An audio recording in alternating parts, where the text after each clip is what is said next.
Mariing kinwestiyon ni Davao City Acting Mayor Sebastian Baste Duterte ang maaga o minadaling pagbubukas ng Coastal Road Segment B o Bucana Bridge, gayong hindi pa tapos ang naturang proyekto. Ang detalye mula kay Jean Domingo.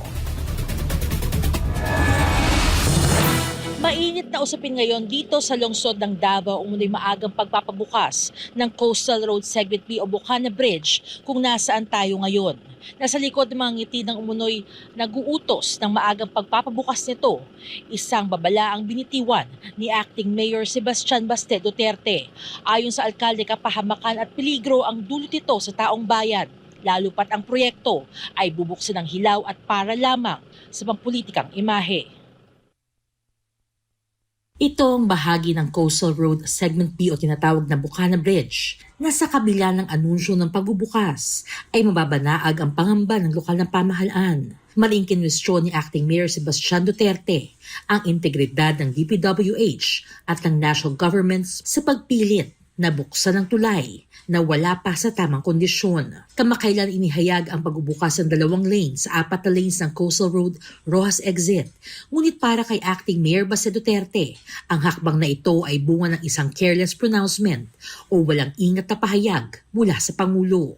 Sa isinagawang inspeksyon ng Davao City Road Project Advisory and Monitoring Board noong 14 ng Disyembre, nadiskubre ang mga nakababahalang kakulangan. Una, tanging 2 lane lamang ang malapit ng matapos. Pangalawa, walang streetlights o ilaw sa kalsada. At pangatlo, walang sapat na safety at traffic signages para sa mga motorista. Direktang kinwestiyon ng alkalde ang DPWH kung alam pa ba nila ang kanilang trabaho. Sa kanyang pahayag, hindi ito nagdalawang isip na gamitin ang salitang katanghan kung sakaling may mapahamak sa Dabueño dahil sa kawalan ng sapat na seguridad sa kalsada. Tinukoy rin ng alkalde ang mga pangalan ni President Bongbong Marcos, Anton Lagdameo, Leo Magno at Vince Dizon. Ayon sa kanya, tila mas mahalaga sa mga opisyal na ito ang magmukhang magaling sa publiko kaysa sa aktwal na kaligtasan ng mga residente. Binigyang diin din ni Duterte na ang Segment B ay nananatili sa ilalim ng DPWH dahil hindi pa ito tapos at hindi pa formal na ibibigay sa LGU dahil sa Marso 2026 pa ang tunay na completion date nito.